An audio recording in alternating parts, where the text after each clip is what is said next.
Nous avons perdu Jacqueline lors de l'accouchement. Quoi? Papa, dis-moi que c'est une blague. Papa, dis-moi que c'est une blague. Jacqueline n'est plus. Non! Non! Jacqueline, non! Pas ça! Seigneur, prends-moi! Prends-moi à sa place, pas Jacqueline! Tu veux quoi? À quoi bon vivre? Ma vie n'est que douleur et souffrance. Depuis 3 jours, on ne t'a plus vu. Tu ne donnes plus d'enseignement. Même à la cantine, tu ne viens plus. 3 jours sans manger ni boire. Nestor, tu veux mourir? À quoi bon? N'est-ce pas toi qui nous dis ici tous les jours que tout est la volonté de Dieu? Quand j'ai perdu ma grand-mère et... Je sais, ce n'est pas pareil. Mamie était âgée. Mais c'est toi qui m'as consolé. Maintenant, c'est à mon tour. Reprends-toi. Tu as encore un fils. Un fils qui a besoin de son père. Tu veux l'abandonner? C'est ça que ta femme voudrait? Mon fils, je l'ai oublié. Je ne suis pas un bon père. Mais non, ton fils a besoin de toi. Ne t'inquiète pas, j'ai placé des hommes autour de la maison de tes parents. Personne ne s'en approchera. Tes hommes? Non, rassure-toi, rien d'illégal. Depuis que tu m'as aidé à connaître Dieu, je ne fais plus rien d'illégal. Et tu sais quoi? Mes affaires légales rapportent même plus qu'avant. Merci. Pas de ça entre nous. On est frères maintenant. Tout ce que tu veux, demande-le-moi. Qui êtes-vous? J'ai été envoyé par notre Père pour te libérer. J'ai fait appel. L'appel a été retenu. En attendant le nouveau procès, tu es placé en liberté conditionnelle. Dès demain, tu es libre. Tu le mérites, mon frère, regarde-nous. Nous te devons tout, car tu nous as donné un cadeau que personne ne nous avait donné avant, Jésus. Et ne t'inquiète pas, moi j'ai pris perpétuité. Je garderai cet héritage dans cette prison pour toute ma vie. Dieu est avec nous. Quoi, libéré? Ils ont fait appel?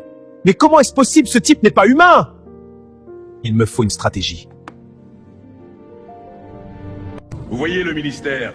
Ce n'est pas fait pour tout le monde. Vous voyez le pasteur dont je vous ai parlé la dernière fois? Nestor. Il est prêt à tout. Après avoir été envoyé en prison, il a rencontré un occultiste et a signé un pacte avec le diable. Oxy, il a sacrifié sa femme. Elle était enceinte en plus. Heureusement, l'enfant a été sauvé parce que Dieu est juste. Il ne laisserait pas mourir un innocent comme ce bébé. Alors il a sauvé l'enfant. Alléluia! Rendons gloire à Dieu! Vous ne croyez en aucun Dieu, vous? Je n'ai pas le temps. Voilà 5 millions. Je veux que vous alliez sur un plateau de télé que je vais vous indiquer. Je veux que vous défiez le pasteur Nestor devant tout le monde. Je veux qu'il soit ridiculisé devant le monde entier. Accusé publiquement d'avoir sacrifié sa femme pour le succès. Comme si c'était fait! Que pensez-vous des pasteurs dans notre pays aujourd'hui? Je pense que la majorité des pasteurs dans notre pays devraient aller en prison. C'est vrai qu'il y en a des bons, comme le pasteur Tom. Et aussi des racailles comme le pasteur Nestor. Et d'ailleurs, je ne pense même pas qu'il y ait un Dieu là-haut. Sinon, il n'aurait pas laissé autant de mal dans le monde. Pourquoi vous doutez? Pour moi, Dieu n'existe pas. Parce que s'il existait, il n'aurait pas laissé ce pasteur Nestor sacrifier sa femme pour sa gloire. Avez-vous des preuves? Des preuves? Si le pasteur Nestor pense que je dis n'importe quoi, je le défie de venir sur ce plateau me dire le contraire. T'en fais pas, papa sera là pour toi. S'il arrive que papa ne tienne pas sa promesse, celui qui est plus grand que papa prendra soin de toi. Lui, tu peux toujours lui faire confiance. Il n'abandonne jamais. Nestor, le défi qui t'a été lancé à la télé, tu en dis quoi? Maman, je n'ai jamais perdu foi en Dieu. Mais j'ai fermé l'église, je ne suis plus pasteur. Je ne vais pas répondre à ses provocations. C'est Dieu qui va lui répondre. Moi, je me consacre à mon fils désormais.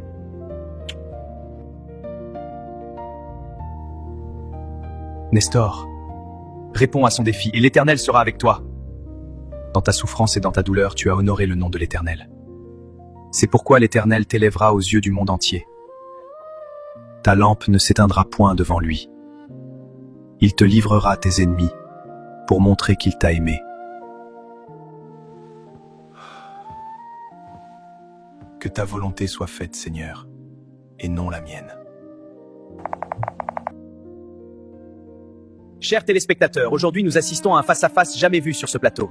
À ma droite, Yann, animiste réputé, et à ma gauche, le pasteur Nestor, récemment sorti de prison. Yann affirme que le pasteur Nestor aurait sacrifié sa femme pour la gloire. Pasteur Nestor, vous avez la parole. Que répondez-vous à cela? Je n'ai rien à prouver à personne. C'est à lui, ici présent, de fournir les preuves de ce qu'il affirme. C'est facile. Si tu es un vrai pasteur, accomplis un miracle tout de suite, en direct, et je croirai. Comme je l'ai dit, je n'ai rien à prouver à personne. Donc je ne ferai rien ici. Vous voyez? Il ne peut rien faire. Pasteur, juste un petit miracle par exemple. Il y a un hôpital juste à côté. On pourrait vous y emmener, vous guérissez les malades en direct et plus personne ne doutera. Exactement! On vous invite à l'hôpital, vous guérissez les gens! D'accord, mais à une condition. Si nous y allons et que Dieu guérit les malades, je veux que toi, Yann, tu regardes la caméra et que tu dises au monde entier qui t'a envoyé. Car toi et moi, nous savons très bien qui est derrière tout ça. Quoi? Tu racontes n'importe quoi. De toute façon, tu ne feras rien. Défi accepté. Oh, chers téléspectateurs, du jamais vu dans tout le pays, un miracle en direct. Le défi est accepté. Tout de suite, parce que je ne veux pas perdre mon temps. Quoi? Quoi? Nous sommes arrivés devant l'hôpital. Tout se passe en direct. Entrons, on commence dans quelle section? Pas la peine.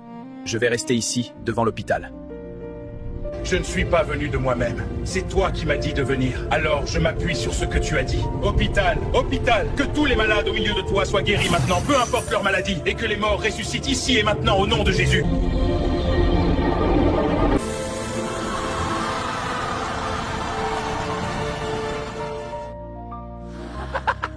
Rien ne se passe, absolument rien. Tu essaies de te convaincre toi-même. Qu'est-ce qui te dit que Dieu ne m'a pas entendu? Plus rien! Revenez! Je suis guéri! Je ne sens plus rien! Revenez! Mon business! Trop tard! Oh, attendez! Regardez-les! Incroyable! J'ai vu une lumière descendre sur moi. Je ne sens plus rien. Chers téléspectateurs, il n'y a pas de mots pour décrire ce qui s'est passé aujourd'hui. Notre animiste réputé est tombé aujourd'hui sur un véritable pasteur à travers qui le vrai Dieu agit. Il a été défié de guérir quelques malades dans un hôpital. Mais cerise sur le gâteau, c'est tout l'hôpital qui a été guéri. Même certains morts ont ressuscité depuis la morgue. Un prodige que seul le vrai Dieu peut accomplir. Le pasteur Nestor n'est pas avec nous ce soir. La foule le pressait de tous côtés, tout le monde voulait le toucher. Il a dû partir plus tôt, c'était un chaos total, mais dans le bon sens. Monsieur Yann, que dites-vous de votre défaite aujourd'hui? Je reconnais le vrai Dieu. Je l'ai vu de mes propres yeux aujourd'hui. Merci, pasteur Nestor. Tu viens de gagner un fidèle. Yann, en acceptant ce défi, tu as aussi accepté de révéler le nom de celui qui t'a envoyé. Peux-tu tenir ta promesse maintenant et nous dire qui est derrière tout ça? Je vais le dire sans détour. C'est un pasteur du nom de Tom, qui dirige l'église Le Ciel est Bleu. C'est lui qui m'a envoyé pour humilier et accuser publiquement le pasteur et nous dire qui est derrière tout ça. Combien t'a-t-il payé? 5 millions. Chers téléspectateurs, comme vous le voyez, le juste souffre souvent, mais Dieu le relève toujours. Un véritable homme de Dieu a sauvé aujourd'hui des milliers de vies et a pourtant été saboté par un autre pasteur nommé Tom. Quel Dieu sert-on lorsqu'on combat celui par qui Dieu agit? Aujourd'hui, nous avons tous été témoins, c'est le nom de Jésus qui a guéri un hôpital entier. À vous maintenant de juger la véritable nature du pasteur Tom et de l'église Le Ciel est Bleu.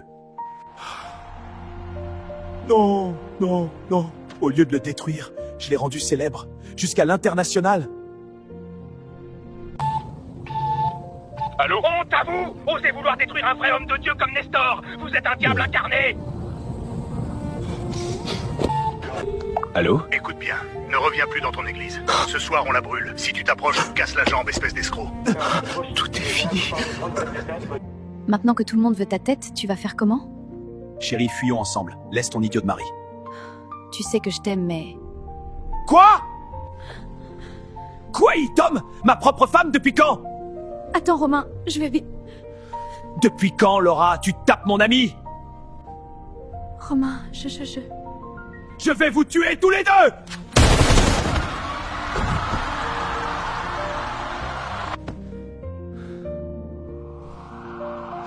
Monsieur Romain, lâchez-la! Monsieur Romain, vous êtes en état d'arrestation. Ce que vous direz sera retenu contre vous. Vous avez le droit de garder le silence. Seigneur, je vais faire comment? Romain veut me tuer. Il connaît tous les endroits où je vais.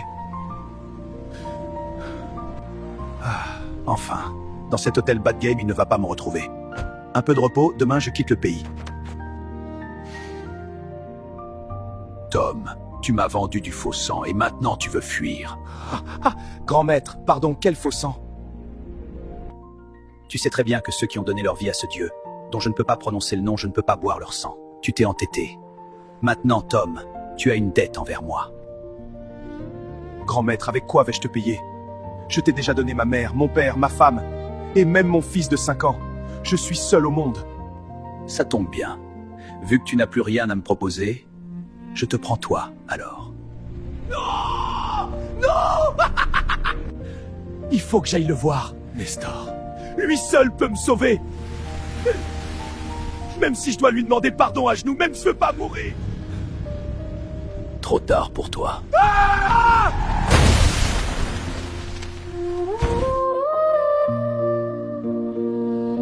Thomas, Qui êtes-vous? Où suis-je? tu es au ciel. Ta vie sur la terre est terminée. Alors je suis au ciel. Jésus, je suis ton serviteur. Je t'ai servi toute ma vie. Tu m'as servi en faisant quoi, Thomas? Je suis pasteur, Jésus. J'ai conduit tes brebis vers toi. Tu prétends me servir et pourtant tu as envoyé en prison mon fils Nestor. Tu l'as persécuté. Tu t'es confié à des puissances occultes. Tu as blasphémé mon nom. Cependant, ton nom n'est pas inscrit dans le livre de vie. Jésus, je t'ai servi. Jésus, cette église a été bâtie en ton nom. Même si je me suis confié à des puissances occultes, c'était dans le but de te donner un coup de main, pour que les gens croient rapidement en toi. Et même dans ça, il y a vraiment des gens qui ont cru véritablement en toi. Tu penses venir en aide au Tout-Puissant, toi, ouvrier d'iniquité, je ne t'ai jamais connu. Éloigne-toi de moi. Non! Non, non, Seigneur, je veux me racheter, je t'en prie. Jésus, sauve-moi, je suis pasteur, je suis pasteur. Jésus, je veux me racheter. Pitié, j'ai mal, je brûle, ça brûle. Jésus, pitié. Monsieur Romain, vous avez intérêt à parler vite. Je me fiche que vous soyez procureur. Si vous bougez le petit doigt, je vous taserai. Je regrette vraiment. C'était l'idée de Tom. Il a dit qu'on devait enrouler ce nouveau pasteur dans notre cercle. Quel cercle? Une secte avec un démon comme grand maître. C'est lui qui tirait les ficelles derrière tout ça. À cause de vos magouilles, un homme honnête et droit comme Nestor a été humilié, accusé à tort. Vos complices sont morts. Mais vous, monsieur, la justice humaine va s'occuper de vous. Allez, mettez-le dans la pire cellule possible. Qu'il goûte à ce qu'il a fait subir au pasteur Nestor. Allez, allez, jouez, mon garçon, joue. Oui, c'est ça, joue avec le jouet. Très bien, mon grand, tu t'amuses bien.